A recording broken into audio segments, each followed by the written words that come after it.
For most of the galaxy's recorded history, war had been a constant companion. Empires rose in fire and fell in silence. Entire civilizations vanished between one generation and the next. There were centuries when the stars themselves seemed to burn brighter because so many worlds were at war beneath them. Then, slowly, almost unbelievably, the wars stopped. It had not happened overnight. Peace rarely does. It came piece by piece, treaty by treaty, system by system, until the scattered civilizations of the Orion and Perseus arms began to understand that something unusual was happening. Conflicts that once lasted decades ended after a single negotiation. Border disputes that might once have triggered invasions were settled by arbitration councils. Trade replaced conquest. Cooperation replaced suspicion. Out of that fragile beginning, the Galactic Conclave was born. At first it was small. Just a handful of species agreeing that endless war had nearly destroyed them all and that perhaps it was time to try something different. But success has a way of attracting attention. Within a few centuries, the Conclave had grown to include dozens of civilizations. Within 1,000 years, there were hundreds. 3,000 years later, the Conclave spanned hundreds of star systems and over 200 intelligent species. It was, by every measurable standard, the most successful political alliance in galactic history. Children across thousands of worlds learned the story in school. They learned about the ancient wars and the devastation they had caused. They studied the fragile early treaties and the brave diplomats who had chosen compromise instead of conquest. They memorized the founding principles of the Conclave: cooperation, mutual protection, and above all the belief that war was a failure of imagination. For 3 millennia, that belief had held. 3,000 years without a single full-scale interstellar war. There were still occasional disagreements, of course. Trade disputes. Border misunderstandings. The rare criminal organization that believed it could exploit peaceful systems for profit. But the Conclave had systems in place for those problems. Peacekeeping ships handled piracy. Arbitration councils settled disputes. Economic sanctions were far more common than weapons fire. Over time, the idea of war began to feel distant. Abstract. Like something from a history archive rather than a real possibility. Entire generations grew up having never seen a military fleet. The concept of standing armies slowly disappeared from most civilizations entirely. Maintaining vast warships and planetary defense grids seemed unnecessary in a galaxy where diplomacy solved problems more efficiently than violence ever had. Resources once spent on weapons were redirected towards science, exploration, and infrastructure. Cities expanded. Trade routes flourished. New colonies were founded on worlds that had never known conflict. For 3,000 years, the stars were quiet. And the Conclave was proud of that quiet. Proud enough that they began to believe it was permanent. Even the archives describing the old wars were rarely consulted anymore. They sat in digital vaults and memory cores across the Conclave network, preserved mostly for historical curiosity rather than practical study. After all, why would anyone need tactical records from conflicts that had ended thousands of years ago? The galaxy had changed. Civilization had evolved. War belonged to a darker, more primitive era. Or so everyone believed. Because peace, no matter how long it lasts, has a weakness. It encourages people to forget why it was necessary in the first place. It encourages civilizations to assume that the worst chapters of history are finished forever. And sometimes, when a society has gone long enough without hearing the sound of distant guns, it begins to believe that the guns themselves no longer exist. Across the Conclave, star systems thrived under that assumption. Massive orbital cities circled bright young suns. Trade convoys moved freely along safe and well-charted routes. Scientific expeditions explored the edges of known space, searching for new worlds and new knowledge rather than new enemies. The galaxy felt stable, predictable, which was precisely why almost no one was watching the far edges of Conclave territory very carefully. There were monitoring stations out there, of course. Automated listening posts and small observation platforms placed along the outer boundaries of mapped space. They existed mostly out of habit. Long ago those stations had been critical. They watched for incoming fleets and unknown signals and the movements of rival empires. Now they mostly recorded background radiation and the occasional passing comet. Most of the time, nothing happened. The stars beyond the conclave were dark and quiet, just like the stars within it. And that was why the small observation station orbiting the cold gas giant Varex 9 was considered one of the most boring assignments in the entire network. Nothing ever happened there. Not in 3,000 years. Not since the last war ended. Which was exactly why no one in the conclave was prepared for what was about to appear on its scanners. Because on the far edge of the galaxy, in a region of space where almost nobody was paying attention anymore, something enormous had just begun to move. And the quiet age of the stars was about to end. The observation station above Varex 9 had been drifting through the same quiet orbit for nearly 80 standard years. It was a small facility by conclave standards. Just a narrow ring of laboratories, sensor arrays, and habitation modules wrapped around a central communications tower. Fewer than 20 personnel were stationed there at any given time. Most of them spent their shifts monitoring automated systems that rarely required attention. The stars beyond the station were distant and cold.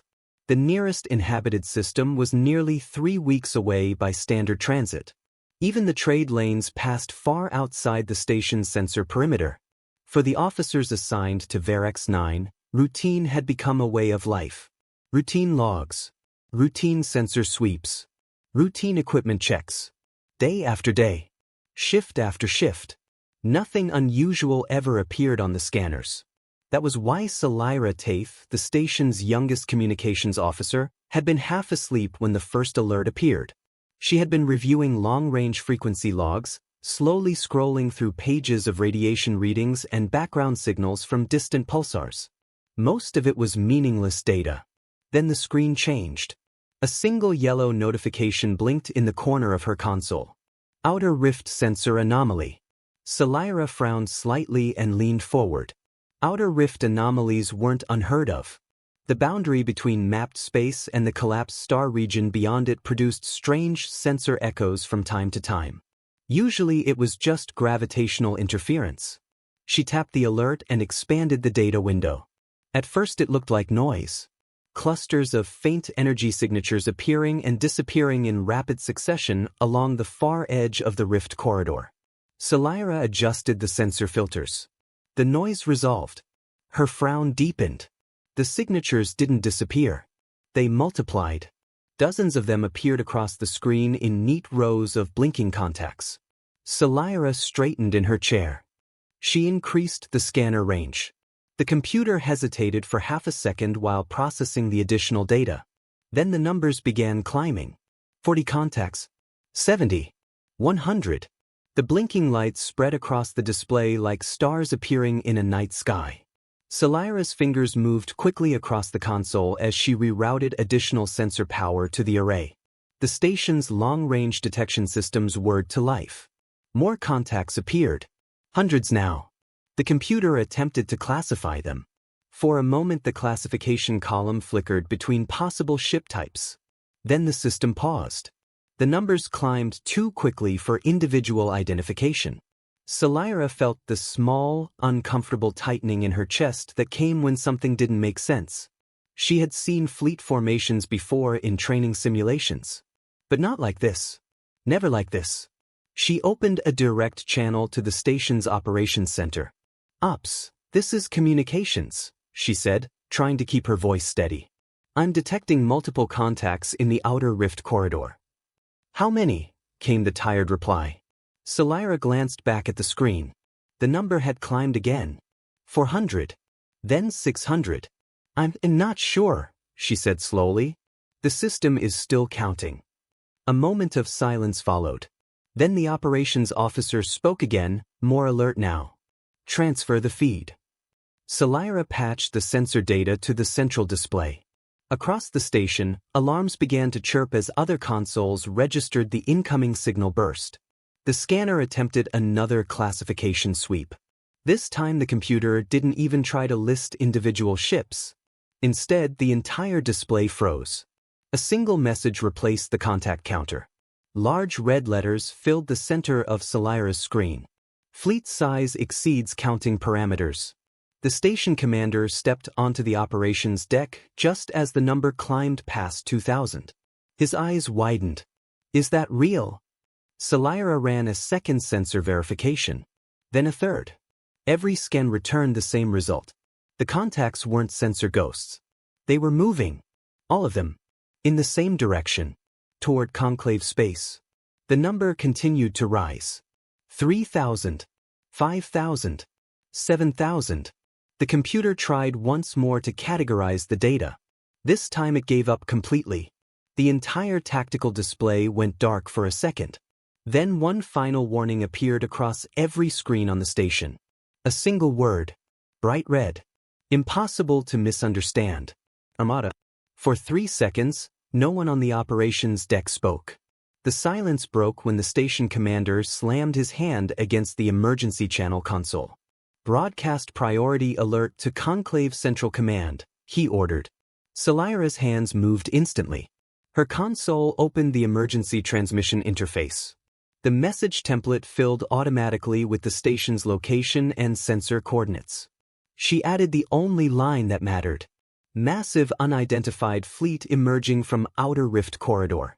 Estimated contact count, unknown. Her finger hovered over the transmit control for a fraction of a second. Then she pressed it. The signal launched from the station's communications tower in a burst of focused energy, racing across interstellar relays toward the heart of conclave space. Within minutes, the alert would reach every major command center in the Alliance.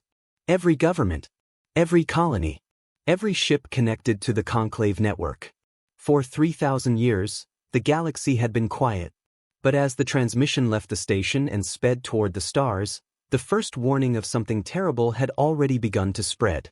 And far beyond the edge of mapped space, tens of thousands of ships continued moving silently toward the conclave. Unstoppable.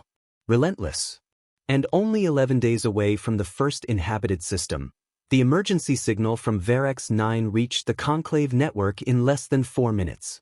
For 3,000 years the network had carried trade manifests, diplomatic communiques, scientific discoveries, and the quiet daily chatter of 200 civilizations living side by side. It had never carried a message like this. At first the alert appeared as a priority notification in the communication centers of the major member worlds. Most of the operators who saw it assumed it was a mistake. False alarms happened occasionally when old sensor arrays misinterpreted stellar interference. But the signal from Verex 9 wasn't alone. Within minutes, 3 additional monitoring stations along the outer rift confirmed the same readings. Thousands of energy signatures. Large vessels. Moving in formation. Heading directly toward conclave territory. The confirmation transformed the alert from a curiosity into something far more dangerous. Across the network, emergency protocols activated automatically. Warning signals began appearing in government chambers, orbital control stations, planetary defense grids, and diplomatic embassies across hundreds of star systems. For the first time in 3 millennia, the conclave declared a Level 1 interstellar emergency. On the forest world of Sethera, the Planetary Council interrupted a cultural festival that had been running for 3 days. Massive holoscreens flickered to life across the capital city as officials began issuing evacuation advisories. Civilian transport ships were ordered to prepare for immediate departure toward the inner systems. Across the planet, millions of citizens looked up at the broadcast in quiet disbelief. Many of them had never heard the word Armada used outside a history documentary. On the ocean stations of the Polari Collective, the response was far less calm. The Polari were a species that valued survival above almost everything else. Within an hour of receiving the alert, their governing council had already begun transmitting diplomatic messages toward the outer rift. Formal surrender offers. Trade concessions. Territorial access agreements. They had no idea who the incoming fleet belonged to, but the Polari had no interest in finding out the hard way. Better to negotiate while there was still time. Farther inward, at the heart of conclave territory, the massive rotating structure known as the Assembly Ring began filling with delegates. The ring had been built to host diplomatic conferences and cultural summits. Today it was hosting something very different. An emergency session of the full Conclave Council. Representatives from dozens of species gathered in the central chamber as fast as their ships could arrive. Some appeared on holographic links from distant worlds. Others arrived in person, their vessels docking in the ring's vast hangar bays. The atmosphere inside the chamber was unlike anything the Conclave had experienced in centuries. Confusion, fear, anger, questions that no one had answers to. The session moderator, an elderly Ithene diplomat named Counselor Veth, struggled for nearly 10 minutes to restore order. Delegates shouted across the chamber in multiple languages. Who is the fleet? Is this a pirate coalition? Has someone broken the Conclave treaties? Do we know their destination? The science division transmitted the only information they had. The tactical display in the center of the chamber lit up with a star map. A single glowing corridor marked the path from the outer rift toward the Conclave's frontier systems. And along that path, thousands of red markers moved steadily forward. The projected arrival time appeared beneath the map. 11 days. The room fell into a heavy silence. One of the Seth-era representatives spoke first. Perhaps they are simply passing through, he suggested cautiously. A Polari delegate shook her head. 40,000 ships do not pass through anyone's territory. The number echoed through the chamber. 40,000. The sensors had refined the count over the past hour. It was no longer an estimate. It was a confirmed fleet size. And suddenly the scale of the problem became impossible to ignore. Because the Conclave had no military capable of stopping it. Not even close. The Alliance did maintain peacekeeping vessels, of course. Small patrol ships designed to deter piracy and escort trade convoys. But they were lightly armed. They were not warships. The Conclave had never needed warships. That realization spread slowly through the chamber like a cold wave. Some delegates began discussing evacuation logistics. Others suggested immediate diplomatic contact with the incoming fleet. The Polari ambassador continued drafting surrender proposals on a data pad.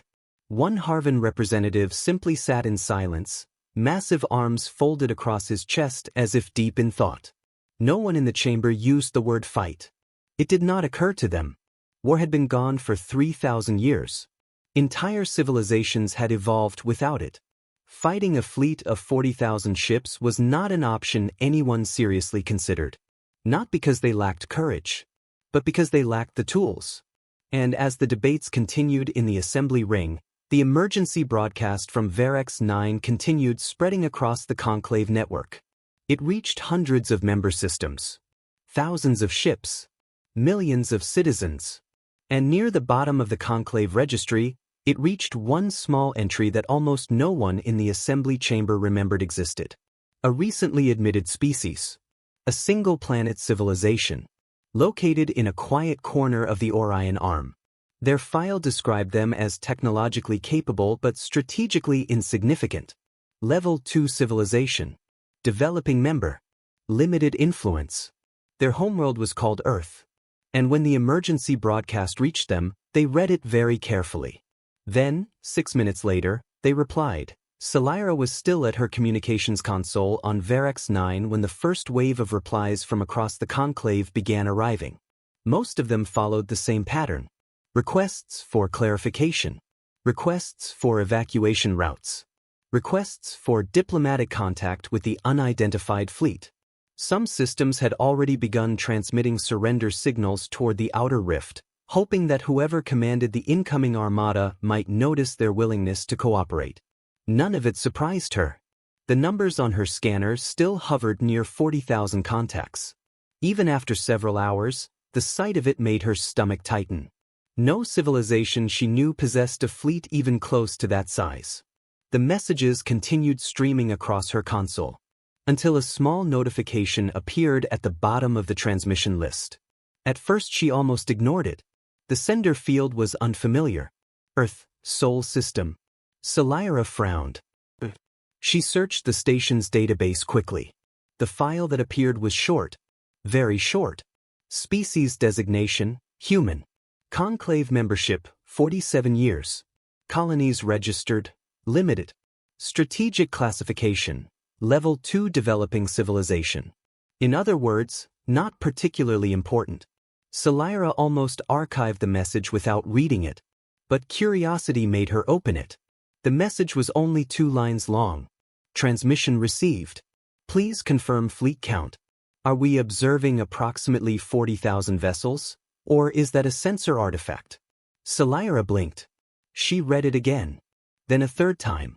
The message contained no panic. No request for protection.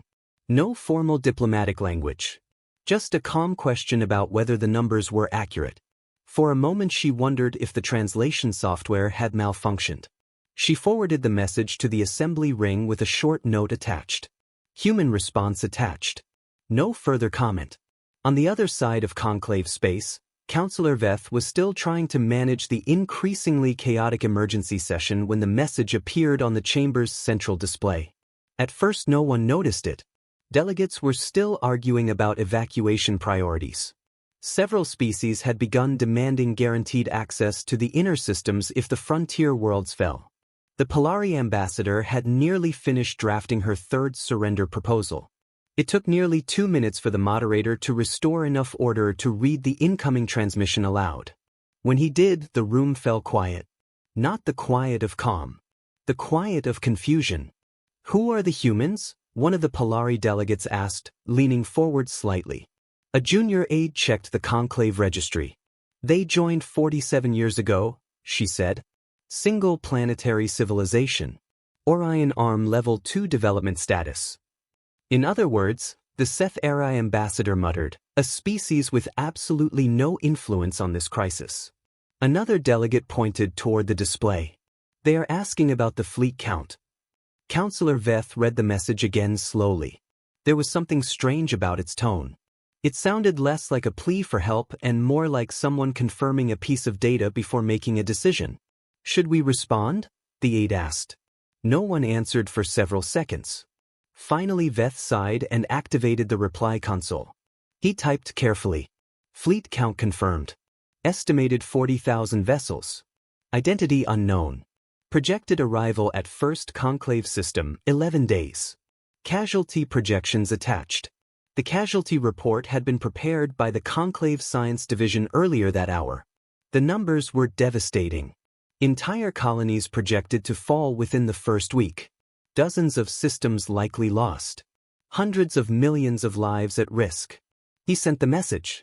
The chamber returned to its anxious discussions. But less than 4 minutes later, another notification appeared on the central display. "Earth, Sol System." The room went quiet again. Counselor Veth opened the message. This one was even shorter. "Understood. Reviewing data now. One question. Who is currently coordinating the defense response?" A ripple of confused murmurs spread across the chamber. "Defense response?" someone repeated.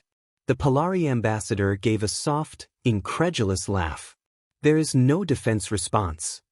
Veth hesitated before replying. Then he typed the truth. "The Conclave maintains no standing military forces. We are currently assessing diplomatic and evacuation options." This time the response from Earth took longer. 5 minutes passed. Then 6. Salira, still watching the network traffic from Varex 9, began to assume the humans had simply stopped responding. Perhaps they had seen the casualty projections. Perhaps they were preparing to evacuate like everyone else. Then the next message arrived. It contained a single request. "Please arrange a direct communication channel with your senior leadership. We have some thoughts." For several seconds after the message appeared on the assembly ring central display, no one in the chamber said anything. 200 species represented in the conclave. Thousands of years of shared history. And now the most unusual message in the room had come from a civilization that almost no one there could remember meeting. "We have some thoughts." The words hung in the air like a question no one had expected to hear. The Polari ambassador leaned back in her seat with a skeptical expression. "What exactly could a Level 2 civilization contribute to this situation?" she asked. The Seth-era delegate shrugged.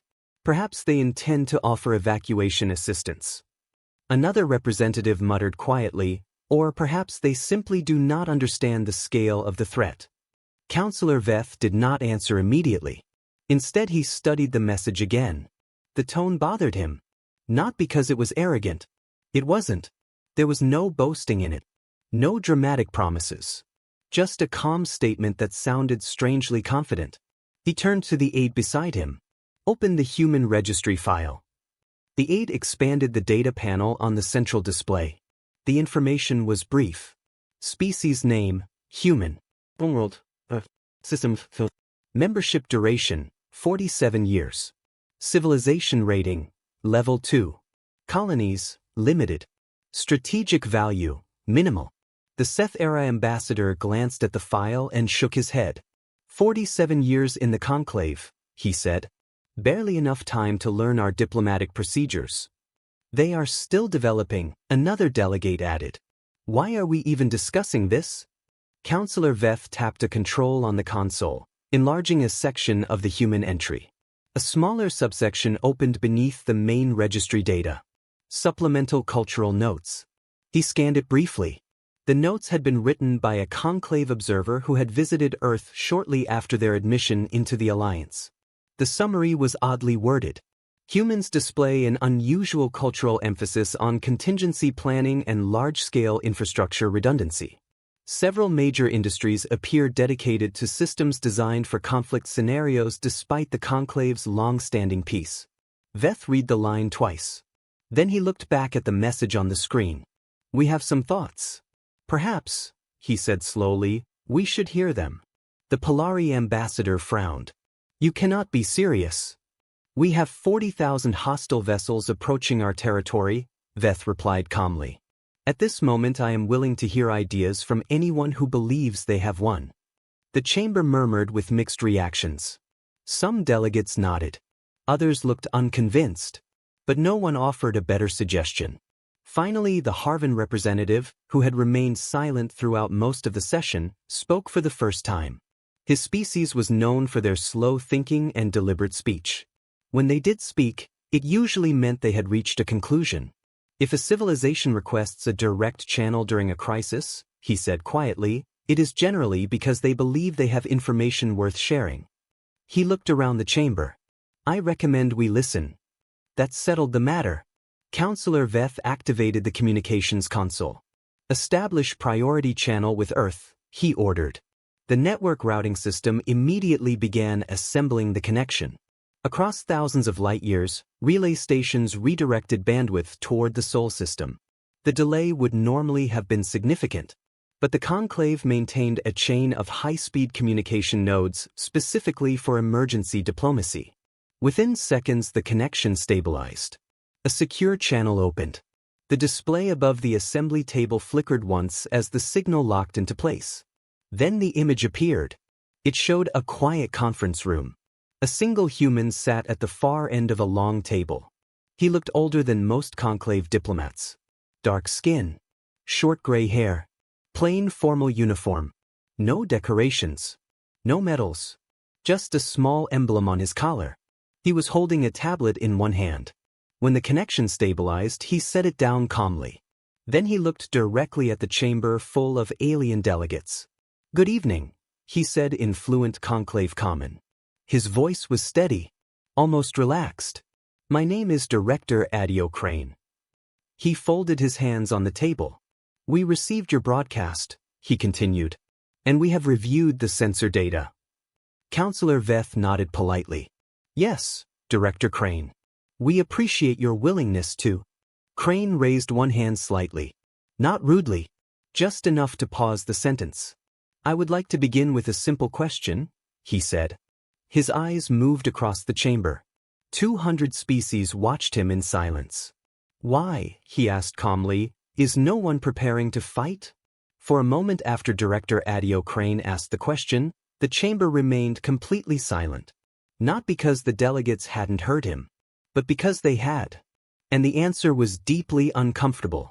Counselor Veth was the first to respond, though he chose his words carefully. The Conclave, he said slowly, does not maintain standing military forces. Crane nodded once. Yes, that was mentioned in the reports we received. The Polari ambassador leaned forward slightly. Our civilization has maintained peace for 3,000 years, she explained. Weapons and fleets designed for war became unnecessary long ago. Several other delegates nodded in agreement. The Seth-era representative added, "The Conclave's founding philosophy is built on disarmament and diplomacy. Maintaining large military forces would contradict that principle." Crane listened without interrupting. When the Seth-era delegate finished, the human director leaned back slightly in his chair. "I understand the philosophy," he said calmly. "But philosophy does not stop 40,000 warships." The statement was delivered without accusation, without anger, just as a fact. A quiet ripple moved through the chamber. The Polari ambassador frowned. "What exactly are you suggesting, Director?" Crane tapped the tablet beside him. "We ran the numbers as soon as we received the sensor data," he said. "Based on your own projections, the incoming fleet will reach the first inhabited system in 11 days. He looked up again. "That is a very small amount of time." Counselor Veth nodded. "We are aware. We also noticed something else," Crane continued. He activated the display on his tablet. A simplified star map appeared on the assembly ring's central holoprojector. The outer rift corridor glowed faintly along one edge. The approaching fleet markers moved steadily toward Conclave space. Crane pointed at the display. "This is the path your analysts believe the Armada will follow." "Yes," Veth confirmed. "Good." Crane zoomed out slightly, expanding the map to show a wider section of the Orion Arm. Several additional star systems appeared. Trade routes, exploration sectors, peripheral member territories.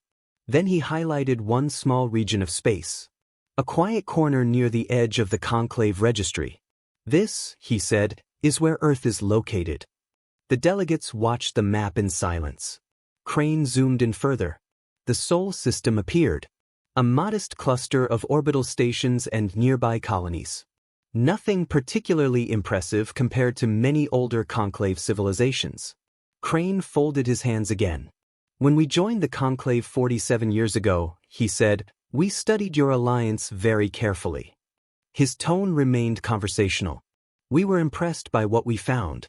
3,000 years of peace between hundreds of species is an extraordinary achievement." Several delegates nodded slightly. "But we also noticed something unusual." He paused. "You had no contingency plan." The Seth-era ambassador frowned. "What do you mean?" Crane gestured toward the tactical display again. "You built a civilization that assumes no one will ever try to destroy it." Another quiet ripple passed through the chamber. "That assumption," Crane continued gently, "is not one humanity has ever been comfortable making." The Harvan representative leaned forward slightly. "You are suggesting that your species prepared for a situation like this?" Crane nodded. "Yes." The word was simple, direct, and it carried a weight the delegates had not expected. The Polari ambassador blinked. "You mean civil defense planning?" "Partly." Crane's expression didn't change. "But we also prepared something else." He reached down beside the table. For the first time since the conversation began, he picked up a small device resting next to his tablet. A thin projection pad. When he placed it on the table and activated it, the star map in the center of the chamber changed. At first the delegates thought it was simply a different navigation display. Then the icons began appearing. Blue markers. Hundreds of them. Then thousands. Spread across a wide section of space around the Sol system. The projection zoomed outward again. More markers appeared. The room became very quiet. Counselor Veth stared at the map. "What are those?" he asked slowly. Crane answered without hesitation. "Those," he said calmly, "are our fleets." For several seconds, the assembly chamber was silent. Not the confused silence from earlier. A different kind. The silence that happens when an entire room realizes it may have misunderstood something very important. The star map above the circular table glowed softly in the center of the chamber. Blue icons covered a large portion of the Orion Arm. Not dozens. Not hundreds. Thousands. Each marker represented a vessel, and they were arranged in organized clusters. Fleet formations. Counselor Veth leaned forward slowly in his chair. Director Crane, he said carefully, please clarify what we are looking at. Crane stood from his seat. The movement was calm and unhurried. He walked toward the projection table and expanded the map slightly. The clusters separated into clearer formations. Each group carried a label. First Fleet, Second Fleet, Third Fleet. The Seth-era ambassador stared at the display. You have fleets? Crane nodded. Yes. The Polari ambassador frowned. That many? Crane zoomed the map further outward. The icons multiplied. Delegates around the chamber began murmuring to one another. How many ships is this? Someone asked. Crane answered plainly.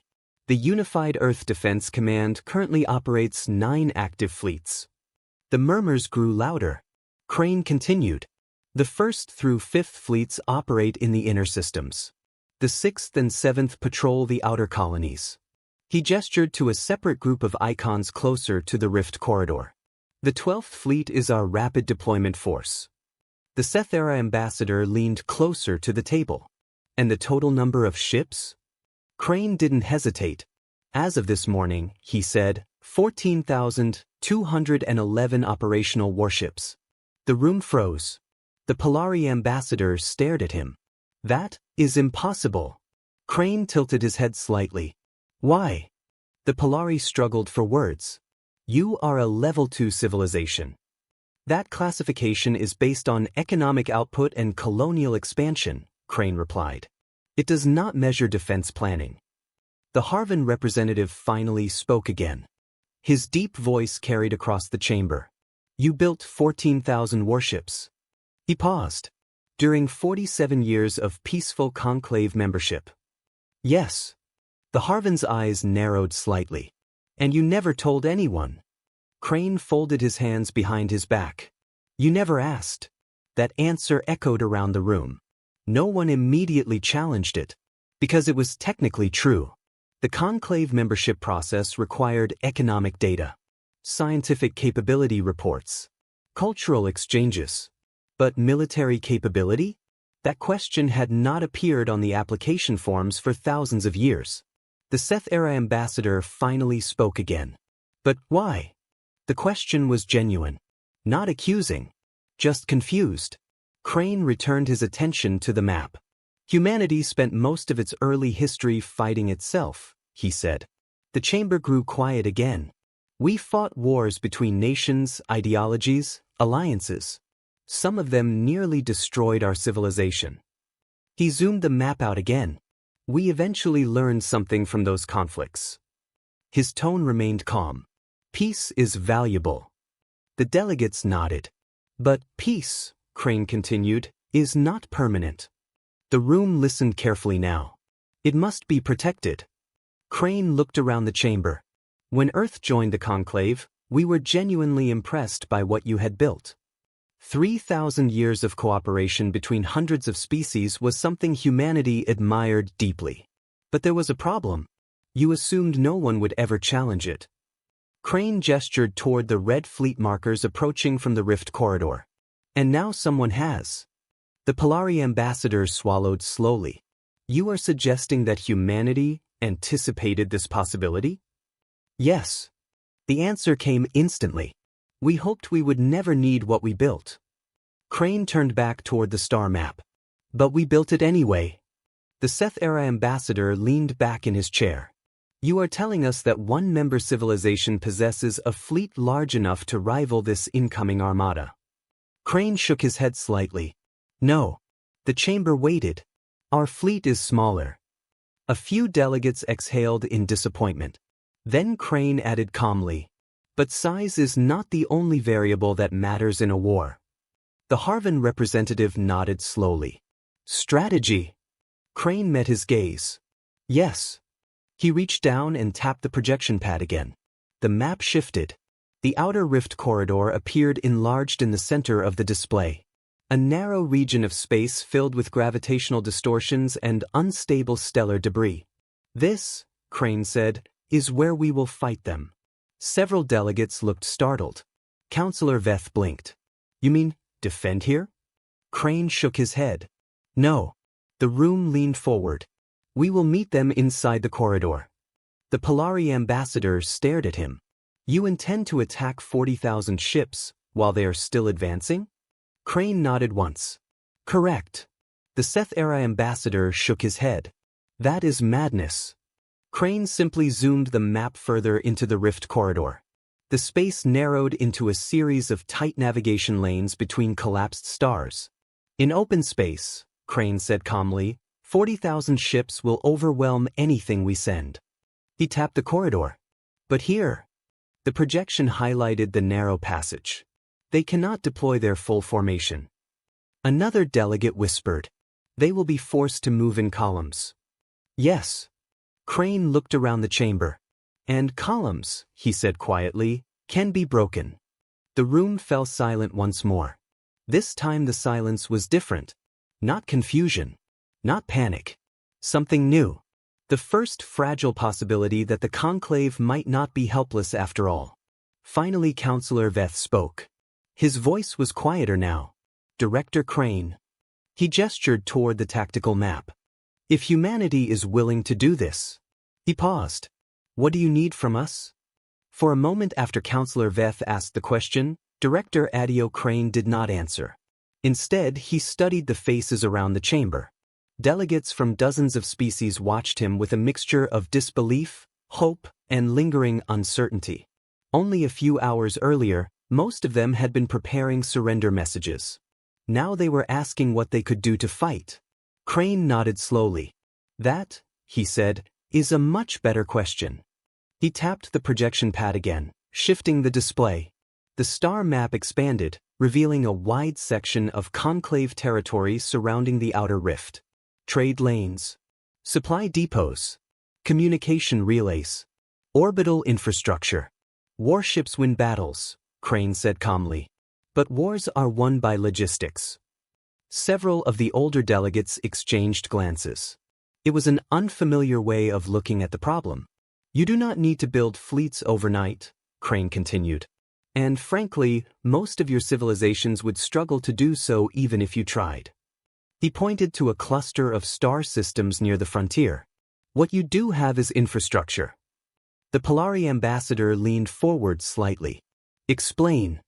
Crane zoomed into one of the systems. This station produces antimatter fuel, he said. Another system appeared on the map. This one manufactures heavy alloys used in starship hulls. Another. This system hosts one of the Conclave's largest communication arrays. He looked around the chamber. Your alliance has spent 3,000 years building the most advanced interstellar economy in the galaxy. Crane paused. That economy can support a war effort. The Seth-era ambassador frowned thoughtfully. You are suggesting that we provide a logistical support? Yes. Crane expanded a second tactical overlay. Blue lines appeared across the map. Supply routes. Refueling points. Medical evacuation corridors. You provide infrastructure, he said.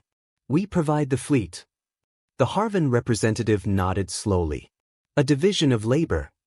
Exactly. Crane stepped back from the display.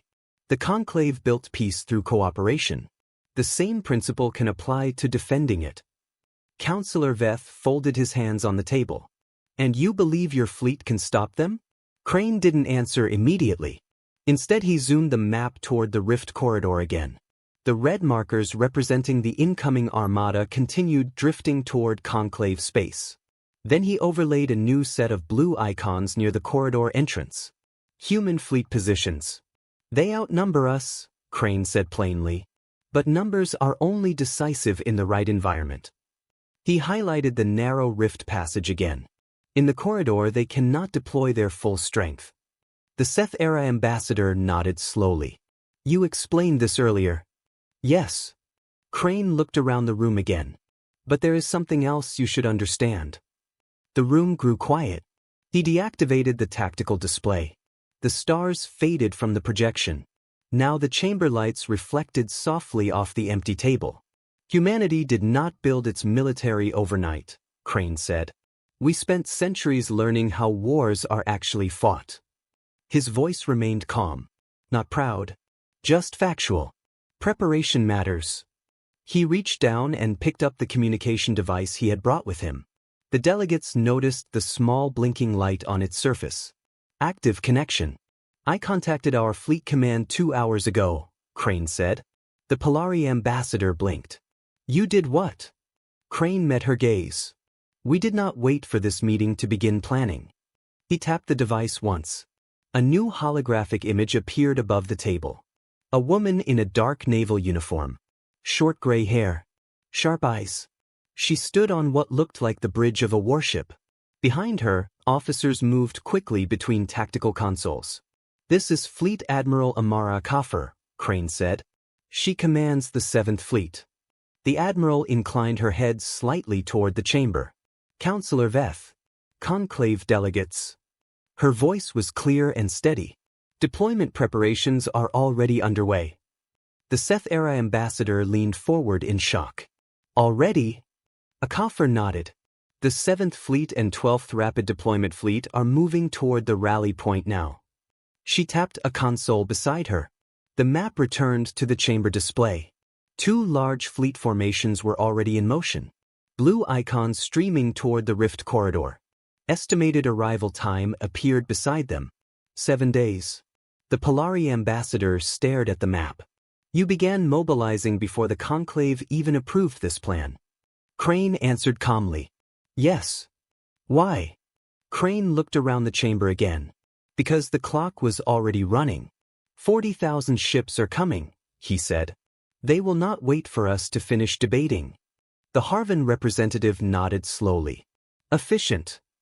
Kaffer spoke again. My fleet will reach the rally point in 7 days, she said. That leaves 4 days to coordinate with Conclave logistics support. Her eyes scanned the chamber through the holographic connection. Assuming you choose to cooperate. The room was silent. Delegates exchanged uncertain glances. Finally, Counselor Veth stood. The movement drew every eye in the chamber. For 3,000 years, he said slowly, the Conclave believed that peace meant the end of war. He looked toward the red markers approaching from the rift. It appears we were mistaken. He turned back toward Crane and the holographic admiral. But perhaps we were not entirely wrong. He placed his hand on the table. Because peace also means standing together. The chamber fell completely silent. Then the Harvan representative raised one massive arm. The Harvan systems will provide fuel and supply support. The Seth-era ambassador spoke next. Seth-era will open its shipyards to repair operations. The Polari hesitated for only a moment. Then she nodded. The Polari Collective will deploy medical fleets. One by one, other delegates began offering assistance. Not fleets. Not armies. But everything else a war required. Crane listened quietly. After several minutes, he nodded once. That will be enough. He looked toward the holographic admiral. Kaffer? The admiral allowed herself the smallest hint of a smile. That, she said, is exactly what we needed. And across the Orion Arm, 14,000 human warships continued moving quietly toward the place where the galaxy would soon remember what war looked like. Far beyond the outer rift, the stars were darker. Conclave space was bright with colonies, trade lanes, and orbital infrastructure. Civilizations filled the sky with signals and movement. Beyond the rift corridor, there was very little of that. The region was older, colder. A place where collapsed stars and twisted gravity wells made navigation difficult and long-range communication unreliable. It was also where the Breath Dominion had waited for 3,000 years. The flagship Dominion's fist moved at the center of the obsidian Armada like the head of a spear. The vessel was enormous. Nearly 3 kilometers long, its hull was covered in heavy armor plates designed to survive the kind of battles most civilizations had forgotten how to fight. Inside the command bridge, Supreme Commander Keth Vorith stood with his hands clasped behind his back. He was larger than most of his species. Broad shoulders, dark, stone-textured skin, amber eyes that reflected the tactical displays glowing across the bridge. For 60 years he had commanded breath fleets. He had led suppression campaigns against rebellious colonies. He had crushed rival factions within the Dominion. And now he commanded the largest armada the Breath had assembled in over 1,000 years. 40,000 warships. A force designed to do one thing: break the conclave. The Silence Accord had prevented this for 3 millennia. It had been signed during a moment of temporary breath weakness, after several costly wars had forced the Dominion to halt its expansion. The treaty had sealed the Breath beyond the outer rift.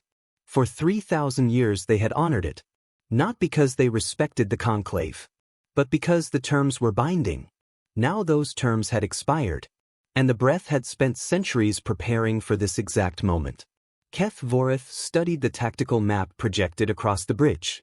The rift corridor stretched ahead of them. Beyond it lay conclave territory. Soft civilizations. Diplomats. Merchants. Species who had not fought a real war in thousands of years. In Keth Voreth's experience, societies like that collapsed quickly. Fear traveled faster than fleets. Already, several transmissions had been intercepted from frontier systems. Surrender offers. Negotiation attempts. Trade concessions. The Dominion's intelligence officer stepped forward from the sensor console. "Commander," he said. Keth Voreth turned slightly. The officer was younger. His name was Several. "Report. Several conclave systems have begun transmitting diplomatic communications toward our frequencies." Keth made a low, satisfied sound. "Expected." The officer hesitated slightly. "There is one unusual message." Keth's eyes narrowed. "Explain." Several activated a small display panel. A minor conclave member species responded to the initial emergency broadcast. The panel showed a registry entry. Species: human. Origin system: Sol. Classification: Level 2 civilization. Keth Voreth barely glanced at it. "And?" They asked for clarification regarding the fleet count. Keth frowned slightly. "Clarification?" "Yes." The officer expanded the translation. "Please confirm, are we observing approximately 40,000 ships, or is that a sensor artifact?" The Breath commander stared at the message for a moment. Then he exhaled slowly, a sound that carried something close to amusement. "Inexperienced species," he said. Several nodded. "That was our initial assessment." Keth returned his attention to the tactical map. 40,000 ships would be difficult for anyone to comprehend if they had never seen a real fleet before. "Yes, Commander." "Have they transmitted any surrender communications?" "No." Keth paused. That was mildly unusual, but not concerning. Small civilizations often hesitated before responding to overwhelming force. Fear sometimes required time to take effect. "Flag the system for standard observation," he said. Several nodded. "Understood." The Breath commander turned back toward the forward viewport. Beyond the glass, the rift corridor shimmered faintly in the distance. A narrow passage between regions of twisted space. A natural gateway into conclave territory. Once the Armada passed through it, nothing would stop them. The conclave had no fleets. No military. No experience with war. 40,000 ships against a civilization that had forgotten how to fight. Keth Voreth allowed himself a small moment of satisfaction. 3,000 years of waiting was about to end. He had no reason to think about the humans again. Not yet. Because somewhere on the far side of the rift corridor, 14,000 warships were quietly assembling. And the Breath had just dismissed the only enemy that might actually matter. The rally point was a quiet stretch of space near the edge of conclave territory. There were no inhabited worlds nearby. No major trade routes. Just a sparse field of dim stars and the distant shimmer of the outer rift corridor. Under normal circumstances, it was the kind of place no one paid much attention to. Over the course of 4 days, that changed. The first human ships arrived in small groups. Not dramatic fleets bursting out of hyperspace in glowing formations. Just single vessels or pairs emerging quietly from transit and moving into position. They did not circle or broadcast greetings. They simply moved to their assigned coordinates and stopped. Another group arrived 20 minutes later. Then another. And another. Within hours, the empty region of space began to fill with warships. From a distance, the fleet looked almost motionless. Each vessel held its assigned position with precise spacing. Tight lines. Perfect angles. Like pieces being placed carefully onto a board. Conclave observers watched the assembly with a mixture of fascination and unease. Several support vessels had arrived as well. Fuel transports. Medical ships. Communication relays. They belonged to 12 different Conclave member species. Most of them had never operated near a military fleet before. From the bridge of the logistics vessel's steady hand, Salira stood near the observation viewport and watched the formation slowly grow. Even after 4 days, the sight still made her uneasy. She had spent her entire career believing warships were relics of the past. Now 14,000 of them were gathering just beyond the rift. The ships were unlike most Conclave vessels. There were no decorative lights or elaborate hull patterns. Their shapes were sharp, functional. Every surface looked engineered for a specific purpose. Weapons mounts, sensor arrays, armor plating. They were machines built for combat. Nothing else. Salira leaned slightly closer to the viewport as another formation arrived. 6 cruisers and 2 heavier ships she didn't recognize. They slipped into the grid formation with quiet precision. No wasted motion. No unnecessary communication. The fleet was assembling like a machine assembling itself. A voice spoke beside her. Impressive, isn't it? She turned. A young human stood near the operations console behind her. His uniform was simpler than the officers she had seen in the assembly ring. A small insignia on his shoulder identified him as Corporal Rains. Salira nodded slowly. I've never seen anything like this. Rains glanced out the viewport. Most people haven't. Another group of ships emerged from transit in the distance. Salira watched them carefully. They don't behave like Conclave fleets. Rains smiled slightly. That's because Conclave fleets aren't really fleets. She looked at him. What do you mean? He gestured toward the formation. Most Conclave ships are built for trade, science, exploration. Even your peacekeeping vessels are basically patrol craft. That is correct. Warships operate differently. Salira studied the ships again. The formation had grown enormous now. Long rows of destroyers. Cruisers arranged in defensive layers. Several massive command carriers positioned near the center. How many ships are here now? She asked. Rains checked the tactical display. Just over 10,000. Salira blinked. And there are still more coming? 2 fleets are still in transit. He paused. The 7th fleet arrives in a few hours. Salira noticed the way he said that. Respectfully. Is that significant? Rains nodded toward the center of the formation. The 7th fleet is commanded by Fleet Admiral Amara Akafer. Salira recognized the name. The woman she had seen on the assembly ring's holographic call. She is important to your military? Rains chuckled quietly. She's the reason our military still exists. Salira tilted her head.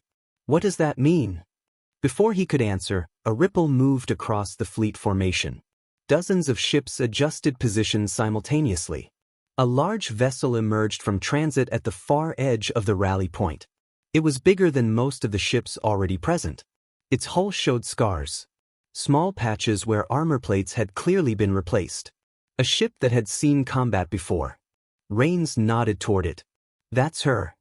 The vessel moved slowly toward the center of the fleet. Its identification marker appeared on the tactical display. UE's Indomitable. As the ship reached the command position, the entire formation subtly shifted. Not dramatically. Just enough to place the new arrival at the center of the grid. Salira watched the maneuver in silence. That was coordinated. Rains nodded. Fleet command just arrived. Salira continued staring at the Indomitable. Somehow the fleet looked different now. More focused. More dangerous. What happens next? She asked. Rains folded his arms as he looked out at the assembled warships. Now, he said quietly, we wait for the enemy to come through the rift. He paused. Then added, and then we make sure they regret it. The outer rift was not a place most pilots like to visit. It was a region of unstable space formed long ago by the collapse of several massive stars. Gravity there did not behave normally. Radiation currents twisted through the corridor like invisible rivers, and long-range sensors often struggled to produce accurate readings. Navigation charts described the rift with a single warning phrase: transit possible, maneuverability limited. The region formed a narrow passage between two sectors of the galaxy. Ships could cross it, but they could not cross it freely. There were only a handful of safe routes through the shifting gravitational currents, and those routes forced fleets to travel in long columns rather than wide formations. For thousands of years, every military force that had entered conclave space through the rift had followed the same strategy. They crossed the corridor first. Then they deployed into open space. Only after exiting the corridor did the real battle begin. Fleet Admiral Amara Kaffer intended to change that. She stood on the bridge of the UES Indomitable, studying the tactical display projected across the command deck. The map showed the rift corridor glowing faintly ahead of them, a narrow path winding between collapsed stars and gravity wells. Behind her, the command crew moved quietly between consoles. No shouting, no panic, just steady work. Akaffer had spent the last 7 days reviewing every piece of historical data the Conclave archives possessed on the Breath Dominion. 3,000 years of battle records, ancient tactical reports, accounts from the few civilizations that had fought the Breath before the Silence Accord. Most of those records were incomplete, but they revealed one consistent pattern. The Breath relied on overwhelming force, massive fleets, direct advances, crushing numerical superiority. It had worked very well for them. When you had 40,000 ships, complex strategy was often unnecessary. Akaffer tapped the display. The corridor magnified. Blue icons representing the human strike fleet appeared inside the passage. Small clusters positioned at precise distances along the route. A junior officer glanced over from the navigation console. "Strike groups are in position, Admiral." Akaffer nodded once. "Status on the corridor platforms?" Another officer answered. "All automated units online." The tactical display shifted again. Beyond the rift mouth, hundreds of small markers appeared. 712 autonomous defense platforms. They had been deployed 3 weeks earlier by advanced engineering ships. Each platform was small, unmanned, and heavily armed. Together they formed a dense defensive web just outside the corridor exit. The fleet engineers had given the system a nickname, the Dormant, because anything stepping through the rift would immediately find itself standing on it. Akaffer glanced toward the navigation console again. "Enemy position?" The sensor officer replied instantly. "Lead elements entering the corridor now. Estimated contact in 4 hours." Akaffer nodded. "Very well." She folded her arms behind her back. Across the command deck, the crew continued their work with quiet efficiency. The plan was simple, dangerous, but simple. Inside the corridor, the Breath Armada could not deploy its full strength. The gravitational distortions forced ships into narrow columns, long lines stretching through the passage. If the human fleet attacked those columns near the front, the ships behind them would not be able to move forward quickly enough to help. The enemy's greatest advantage would become a weakness. Numbers only mattered when they could be used. Akaffer looked toward the main viewport. The rift corridor shimmered faintly in the darkness, a strange distortion of starlight marking the boundary between two regions of space. Behind the human fleet, the Conclave support ships waited at a safe distance. Fuel carriers, medical transports, communication vessels. Salira stood on the bridge of the Steady Hand, watching the tactical feed with nervous concentration. The blue markers of the human strike groups were already inside the corridor, hidden among the gravitational currents. "Is it supposed to be this quiet?" she asked. Corporal Rains stood beside her. "Yeah," he said. "That means everything is working." She stared at the display. The enemy fleet markers were enormous. A long red line moving slowly through the corridor. Thousands of ships. More than she had ever imagined existing in one place. "They're coming," she whispered. Rains nodded. "Yep." Salira glanced at him. "You seem very calm." He shrugged slightly. "Being calm doesn't mean we aren't paying attention." She studied the tactical display again. The distance between the two fleets was shrinking rapidly. How long until they meet? She asked. Rains checked the timer. About 10 minutes. Salyra swallowed. Inside the rift corridor, Admiral Akafor watched the same countdown. She took a slow breath. Then she gave the first order of the battle. Activate strike formations. Across the human fleet, hundreds of warships powered their weapon systems. Targeting computers locked onto the approaching column of breath ships. The corridor ahead of them remained silent. Empty.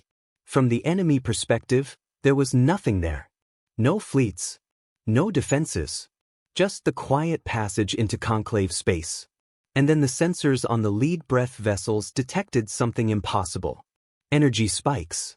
Very close. Directly ahead. On the bridge of the Dominion's Fist, Commander Keth Voreth frowned at the sudden alerts appearing across his tactical display.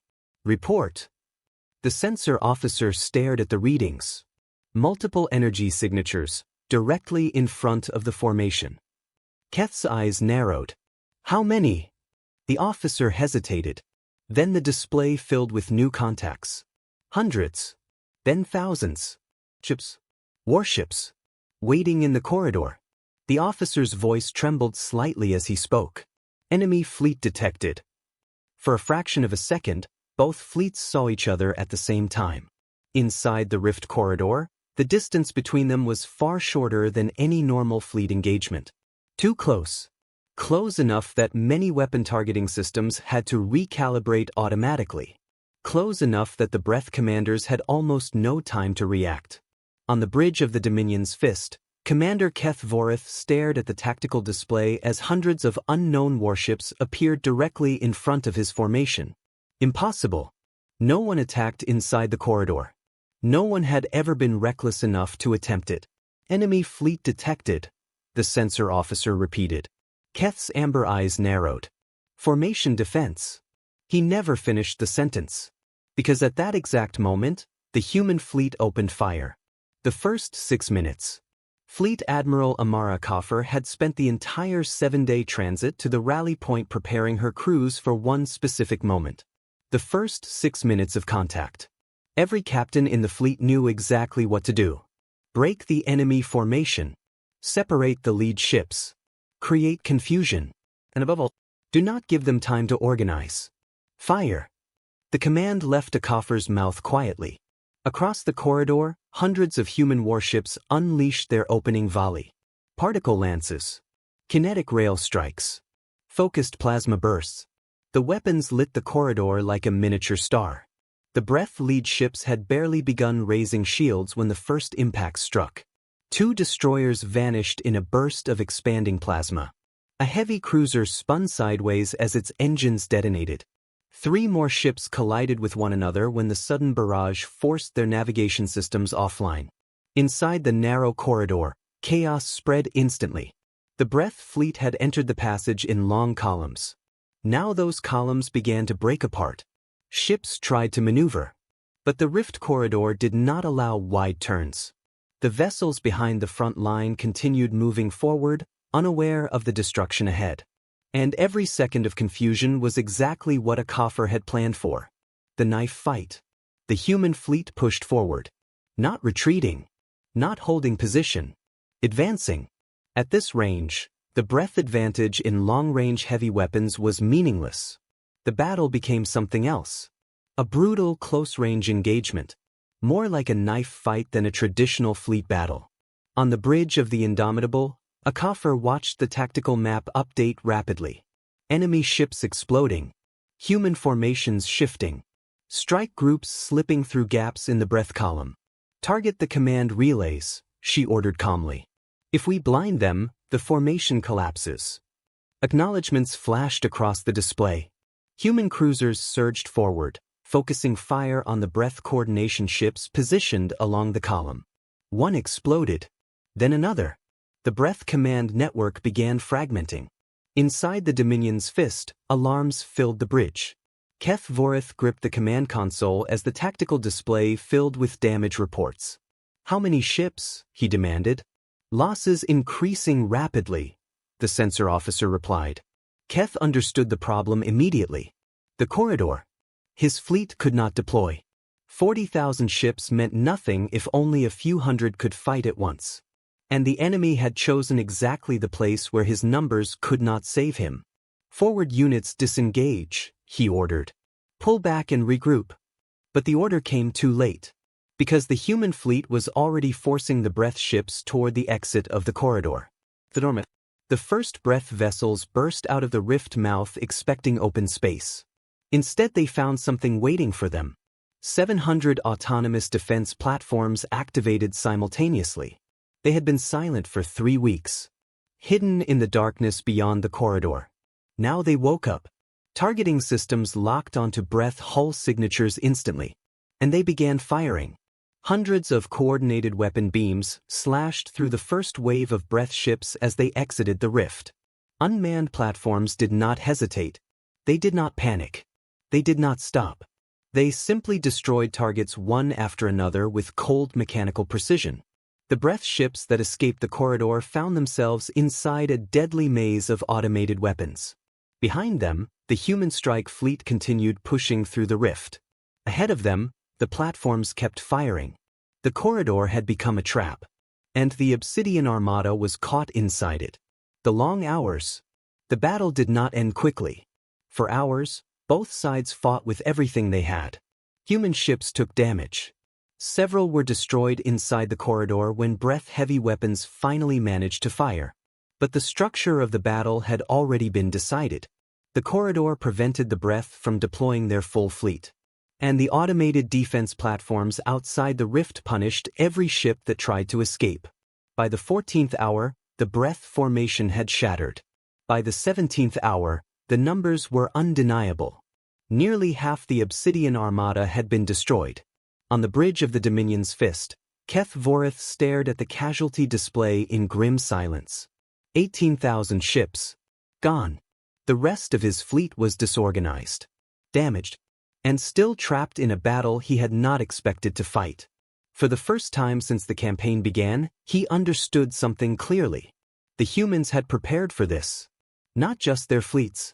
Their strategy. Their patience. Their understanding of how wars were won. They had chosen the battlefield. And he had walked straight into it. Keth closed his eyes briefly. Then he gave the order he had hoped never to give. Signal full withdrawal. The officer hesitated. Commander, retreat? Yes. Keth's voice was calm. We regroup beyond the rift. Orders spread through the breath fleet. Ships began turning. Retreating back through the corridor. One by one, the surviving vessels disengaged and fled toward the darkness they had come from. The quiet afterward. On the bridge of the steady hand, Salira watched the tactical display in stunned silence. The red markers were moving away. Retreating. The massive armada that had terrified the entire conclave was running. Corporal Rains exhaled slowly beside her. Well, he said. That went better than expected. Salira stared at him. Better. He shrugged. We were worried they'd stay longer. The new silence. Across conclave space, emergency channels lit up with new messages. Not evacuation plans. Not surrender offers. Just one question repeated over and over. Is it true? Counselor Veth answered personally. The Breath Armada has withdrawn. The message spread across hundreds of systems. Relief followed slowly. Carefully. Because no one quite believed it yet. And humanity returned to work. On the bridge of the Indomitable, Admiral Akafer watched the last breath ships disappear into the rift. Her crew had begun exchanging quiet smiles. Some leaned back in their chairs for the first time in nearly a day. Akafer studied the tactical display.